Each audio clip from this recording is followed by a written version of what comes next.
अगर चरवाहा वचन के तहत बता रहा है, मैं उसका पैर धो के उस पानी को पीने के लिए तैयार हूं।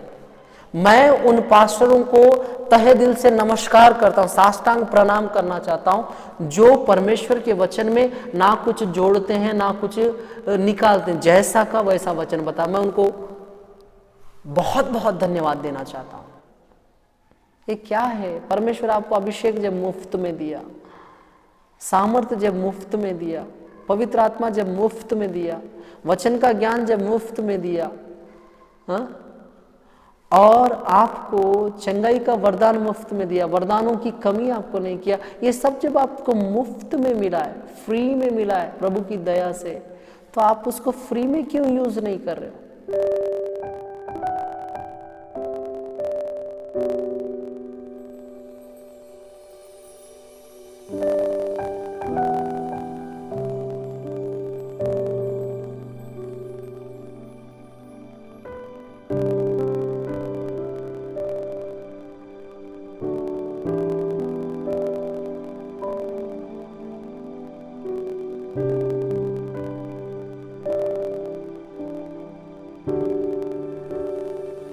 मसीह में आप सबों को मेरी ओर से जय मसीह की। आइए हम लोग वचन में जाने के पहले प्रार्थना करें। प्रिय प्रभु, हम प्रार्थना करते हैं ये आपका वचन प्रत्यक्ष रूप से अप्रत्यक्ष रूप से जितने लोग सुन रहे हैं उनके जीवन में काम करना, ये वचन लोगों के हृदय को परिवर्तन करने के लिए सहायता करना।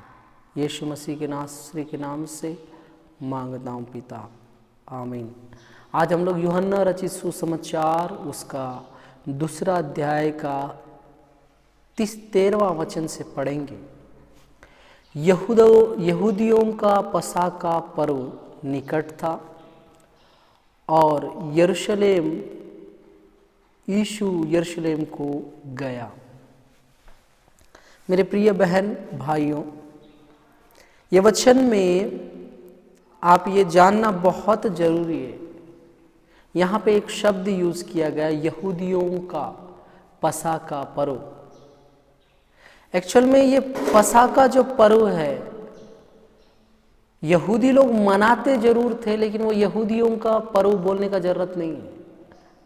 वो पर्व यहोवा का है। आप निर्गमन की पुस्तक उसका 12वां अध्याय का 11 वचन पढ़ेंगे, आपको पता चलेगा कि बाइबल बताती है कि वो यहोवा का पर्व है, यहोवा का पसा का पर्व है।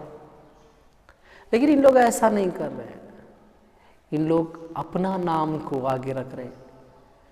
आजकल कितने सारे लोग नहीं है जो परमेश्वर करने वाला काम को मैं कर रहा हूँ करके दिखाते हैं। जैसे कुछ लोग हैं, परमेश्वर भविष्यवाणी कराता है, परमेश्वर चंगाई दिलाता है, परमेश्वर अच्छा वचन बताने में सहायता करता है, परमेश्वर भेदों को खोलता है, लेकिन ये सारा श्रेय ये अपने शरीर पे लेते हैं। बोलते हैं कि हम लोग करा रहे हैं, हम लोग नहीं रहने से कहाँ होता, हम लोग अगर उस जगह में रहने से ऐसा होने नहीं देते। आप कुछ नहीं कर रहे हो ब्रदर। इनका बताने का ढंग भी, मैं प्रार्थना किया तो लोग चंगे हो जाते हैं, मैं भविष्यवाणी कर पाता हूँ, आपको पता है। ऐसा करके बहुत सारे लोग कॉल में मुझको जब बताते हैं, मेरे को बड़ा दुख होता है कि आप कुछ नहीं कर रहे। जैसे यहूदी लोग पसा का पर्व जो यहोवा का अपना पर्व करके बता रहे हैं, वैसी परमेश्वर का जो है उसको इन लोग अपना करके बताते हैं। हर चर्च का भवन परमेश्वर का है, लेकिन इन लोगों का बताने तरह का मैं बनाया वाला चर्च है, परमेश्वर मेरे द्वारा बनवाया ऐसा बोल सकते हैं, मैं बनाया नहीं बोल सकते, क्योंकि ये भवन परमेश्वर का है। हम लोग परमेश्वर को ना दिखाने के जगह पे अपने आप को प्रेजेंट कर रहे हैं, ये मसीहों के लिए गलत चीज है। देखो यहाँ क्या लिखता है, पहला चीज, मंदिर के, उसने मंदिर में, इसका मतलब मंदिर के अंदर। मंदिर के अंदर क्या क्या दिख रहा है इनको? बैल दिख रहा है, भेड़ दिख रहा है, कबूतर दिख रहा है, और जो उनको बेचते हैं वो दिख रहे हैं, बिजनेसमैन लोग। आज बैल क्या है, भेड़ क्या है, कबूतर क्या है? ऐसे 3 क्वालिटी के लोग भी मंदिर में आ रहे हैं। बैल, जैसे हम लोग बोलते हैं बैल बुद्धि वाला, इसका मतलब मूर्ख लोग, बुद्धिहीन लोग चर्च में आके रहते हैं। इन लोग भी चर्च में ही रखे, मंदिर में बैल को रखे, भेड़ को रखे, और क्या रखे? कबूतर को रखे। दूसरा भेड़, भेड़ का जीवन का एक सबसे बड़ी विशेषता क्या है? वो चरवाहे के अनुसार सुनता है, चरवाहा बोलने से सुनता है। लेकिन आज का जो भेड़ है, एक विश्वासी, वो परमेश्वर के बोलने से ज्यादा पास्टर के बोलने से सुनता है। पास्टर जैसा बोलेगा वैसा करेगा, जबकि आजकल पास्टरों के सिखाने से विश्वासी कुछ भी कर दे रहा है, जो पवित्र शास्त्र में नहीं है वो तक कर दे रहे हैं। मेरे को एक चीज बताओ, कहां पे लिखा है कि आप मंगलसूत्र पहनाओ? बाइबल में दिखाओ, एक जगह दिखाओ। आजकल पास्टर लोग शादियों में मंगलसूत्र पहना रहे हैं, जबकि ये अन्य जाति का नियम है। हल्दी रस्म, कहां पे हल्दी रस्म है? जबरन कर दे रहे, जबरन। कुछ माता पिता जबरन कर दे रहे हैं, बच्चे बोलते हैं नहीं नहीं, फिर भी जबरन कर दे रहे हैं। क्यों किया जा रहा है ये सब? क्या कारण है? ये सब करने का कारण क्या है? अगर आपको पूछा जाए तो हमारे पास आंसर नहीं है। दुनिया का कुछ भी पहनाया जा रहा है चर्चों में, कोई बताने वाला नहीं है, बोलने वाला नहीं है। परमेश्वर ये सब नहीं चाहता। परमेश्वर कलीसिया को परफेक्ट रखना चाहता है, शुद्ध रखना चाहता है। और लिखा है कबूतर है, कबूतर बोलने से बोले लोग, कबूतर के समान बोले बनो, ऐसा लिखा है। कबूतर को बेचने वाले भी है, मंदिर के अंदर कबूतर भी है। इसका मतलब कई बोले लोग हैं चर्चों में विश्वासी के रूप में। बोले लोगों को क्या किया जाता है? उनका बोलेपन का नाजायज फायदा उठा के उनको कुछ भी सिखाया जाता है, कुछ भी करने के लिए उनको प्रोत्साहित करा जाता है, और वो करते भी हैं। ये सब गड़बड़ियां चर्च में हो रहा है, मंदिर के अंदर हो रहा है। और कुछ बिजनेसमैन लोग चर्च में बैठे हैं। इन लोग कौन से बिजनेसमैन लोग हैं? इन लोग अपना बुक लिख के उसको बेचने के लिए रख दिए। इन लोग कोई केसेट बना के केसेट बेचने के लिए रख दिए। चर्च में धंधा चल रहा है। इन लोग कोई बाइबल बेचने का, बाइबल बेचना गलत नहीं है, प्रभु का गाना का केसेट बेचना गलत नहीं है, और आप लिखा वाला प्रभु का बुक बेचना गलत नहीं है। लेकिन मंदिर में क्यों हो रहा है? मंदिर के बाहर करो ना। आप अपना दुकान खोल के बैठो, मंदिर में नहीं चलेगा ये सब। कुछ लोग तेल बेचना स्टार्ट कर दिए, कुछ लोग कपड़ा, पवित्र कपड़ा है, कई दिनों से प्रार्थना किया वाला कपड़ा, रुमाल बेच रहे। बाइबल खरीदना गलत नहीं है, बाइबल संबंधित बुक्स खरीदना गलत नहीं है, लेकिन इसको चर्च के अंदर ला के बेच रहे हैं। कुछ लोग पास्टर लोग क्या कर रहे हैं आजकल, पाम्पलेट बना दिए, कैसा कुछ कुछ वचन, जैसे परमेश्वर बोला कि यीशु मसीह अगर बोल दिया मैं ही मार्ग सत्य जीवन हूँ, उसका एक पाम्पलेट बना चर्च में रखें और बोलते हैं विश्वासियों को जाते समय खरीद के जाओ। और क्या, चर्चों में यहां तक परमेश्वर के नाम से बहुत कुछ बेचा जा रहा है। कैलेंडर जो रहता है उसको छपा रहे पास्टर लोग। छपाने का मूल्य 20 रुपये, ये बेच रहे 50 में। चर्चों में बिजनेस क्यों कर रहे हैं आप लोग?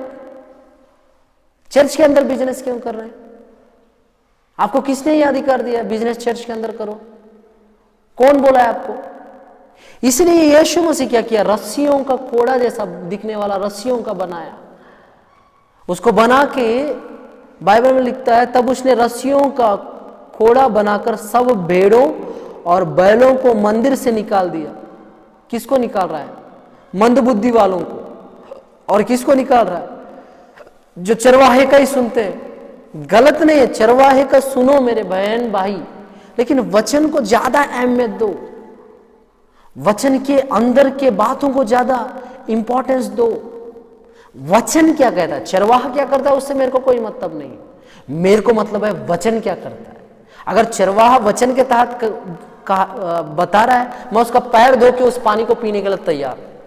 मैं भी एक विश्वासी, मेरे पापा पास्टर है, मैं इस चर्च का, जिस चर्च में मेरे पापा पास्टर है वहां का मैं एक विश्वासी हूं।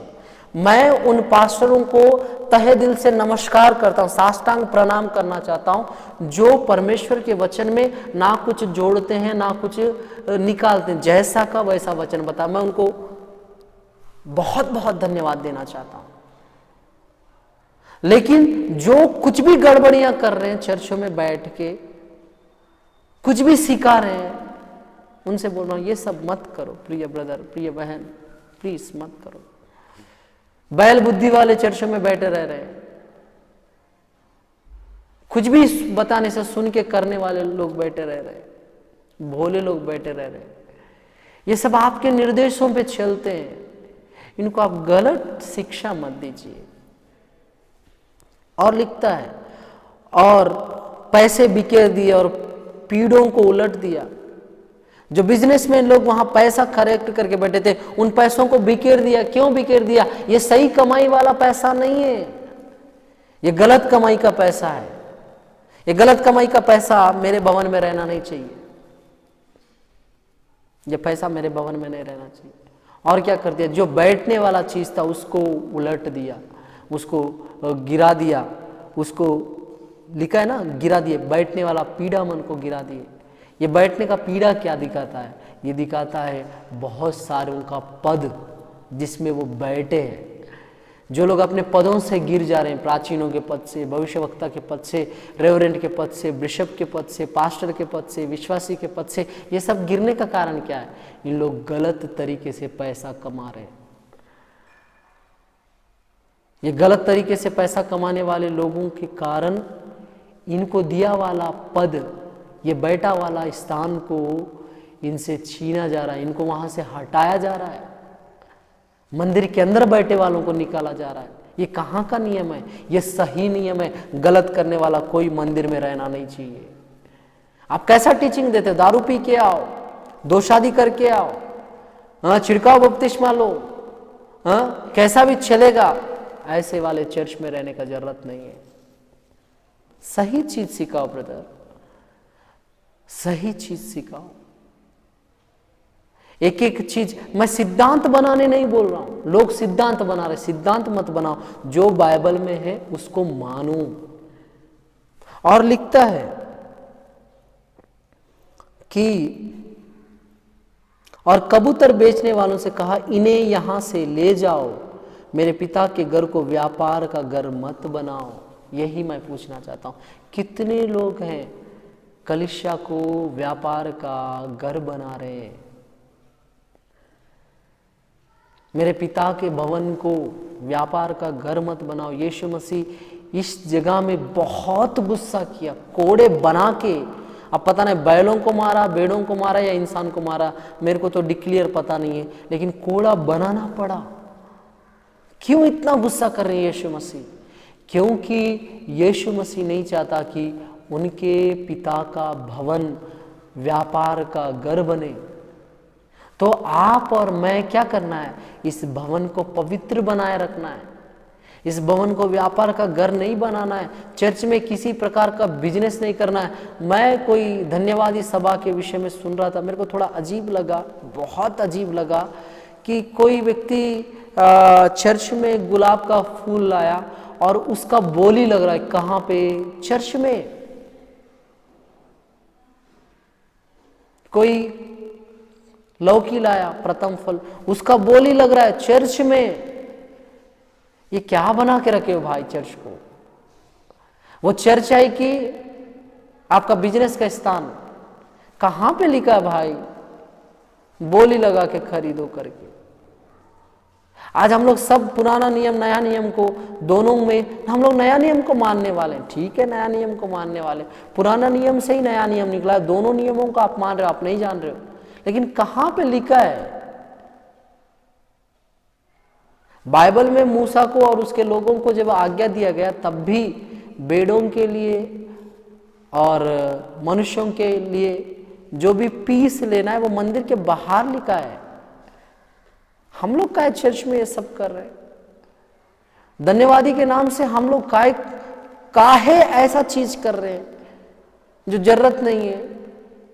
जरूरत है क्या आज के डेट पे धन्यवादी सभा मन है? तो ठीक है, फिर उसमें ये क्या ये जो बेच रहे हैं हम लोग बोली लगा लगा के, ये जरूरत है क्या? नहीं है। तो फिर क्यों करना है? यीशु मसीह को गुस्सा इसलिए आया, वो पिता के भवन को बिजनेस का घर बनाना नहीं चाहता है। आज पास्टर लोग, विश्वासी लोग, रेवरेंट लोग, भविष्यवक्ता लोग ये बना के रखे हैं। एक पास्टर ने तो खुल के बोला, मैं एक पास्टर के पास गया था, मैंने जितना धन कमाया उसमें से 10वां लेके गया था एक पास्टर को देने के लिए। मैं उनसे मुलाकात करना चाहता था। वहां मेरे को एक फिक्स अमाउंट बताया गया, इतना अमाउंट देने से आपको अंदर जाके मिलने देंगे। अब मेरे पास इतना अमाउंट नहीं था, 50% था। मैं हाथ में दिया, मेरे लिए दुआ करो करके वहां कुछ फॉर्म था, उसको भरा और वापस आ गया।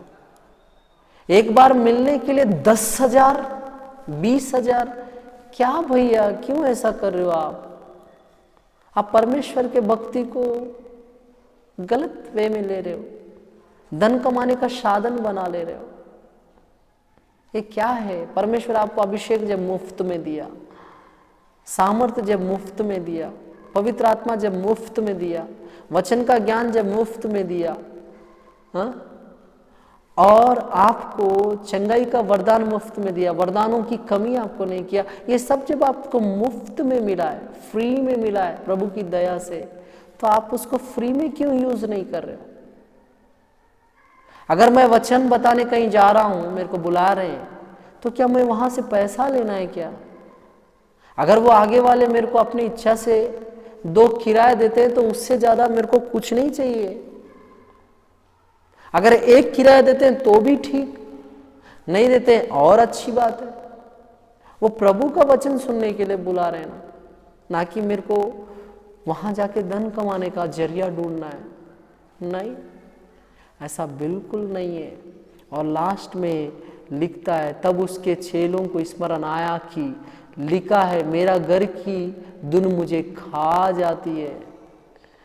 चेलों को समझ में आ रहा है, यीशु मसीह के चेलों को, कि बाइबल में लिखा है मेरे घर की धुन, तेरे घर की धुन मुझे खा जाती है।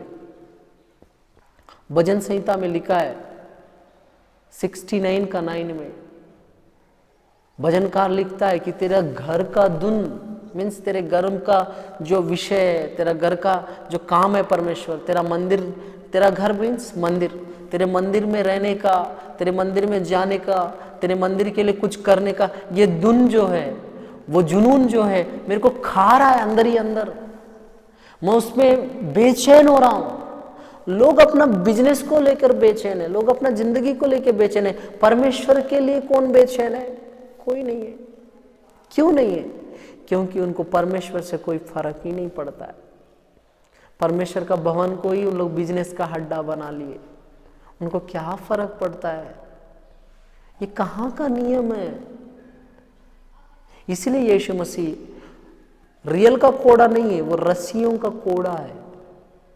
वो कोड़ा से मारने से हो सकता है दर्द होता होगा, लेकिन उससे जख्म नहीं आते। जैसे यीशु मसीह को मारा गया, वो कोड़े में लोहे के कुछ गल टाइप के कुछ थे, लोहे के कुछ थे और कुछ हड्डियां थे, जिससे मारने से एक विश्वासी का शरीर या एक व्यक्ति का शरीर में घाव हो जाते थे।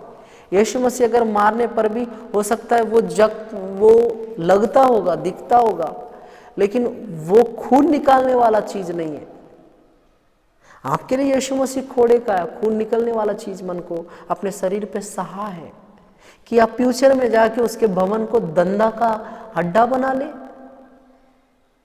चर्च को बिजनेस का घर बना ले, सेवा को धन कमाने का ऑप्शन बना ले। ये सही नहीं है। इसीलिए यीशु मसीह गुस्सा किया। हो सकता है अगर आज भी आप ऐसा कर रहे हैं तो यीशु मसीह आप पे गुस्सा कर सकता है। सतर्क रहिए, सोच समझ के। आप कैलेंडर बना रहे हैं, तेल ले रहे हैं, रुमाल बेच रहे हैं, बाइबल बेच रहे हैं, सॉन्ग बुक बेच रहे हैं, सॉन्ग वाला सीडी मन बेच रहे हैं, सॉन्ग का पेन ड्राइव बेच रहे हैं, कोई वीडियो बेच रहे हैं, प्रीचिंग बेच रहे हैं, ठीक है, ये सब ठीक है, प्रभु की दया से ये सब ठीक है, लेकिन ये चर्च के अंदर मत कीजिए। धन्यवादी करके चर्च के अंदर बोल ही मत लगाइए प्लीज, ये सब गलत है। अगर ये वचन सुनने वाले आपको लग रहा है कि मैं गलत बोल रहा हूं तो मेरे को प्लीज दया से माफ करो, लेकिन ये सब गलत है। आप चर्च को, परमेश्वर के भवन को आप अशुद्ध नहीं कर सकते, बिजनेस का घर नहीं बना सकते। आप लोगों से पैसा लेके उनके लिए प्रार्थना कर रहे हो, इसका मतलब आप प्रार्थना को भी बिजनेस बना दिए। चंगाई प्रार्थना करने के लिए आप पैसा ले रहे हैं, आप चंगाई को भी बिजनेस बना लिए। अब डॉक्टरों में और आप में क्या अंतर है ब्रदर? आप किसी के लिए प्रार्थना करने के लिए पैसा ले रहे हैं, वो चीज कौन करता है? वो चीज एक साधु संत लोग करते हैं, उनको दक्षिणा करके दिया जाता है। आप ये दक्षिणा वक्षिणा के चक्कर में क्यों रह रहे हैं? ये सब गलत है, और ये गलत चीजों को दया करके मत कीजिए। मैं आपको किसी को ठोकना नहीं चाह रहा, अगर आप आज तक ऐसा किए तो प्लीज आप छोड़ दीजिए। प्रभु आपको ये वचन के द्वारा ये सिखाना चाहता है कि बेटा, मेरा भवन को, परमेश्वर का जो भवन है उसको ना मेरा पिता का भवन ही रहने दे, इसको बिजनेस का घर मत बनाना। ये वचन सुनने वाले सब लोग आप ध्यान से इस विषय पे सोचिए, यीशु को इतना गुस्सा क्यों आया कि वो कोड़ा लेके वहां के लोगों को या भेड़ बकरियों को, बैलों को मार रहे क्यों है? क्योंकि परमेश्वर कभी नहीं चाहता, या यीशु मसीह कभी नहीं चाहता उसका भवन धंधा का घर बन जाए। आइए हम लोग प्रार्थना करें।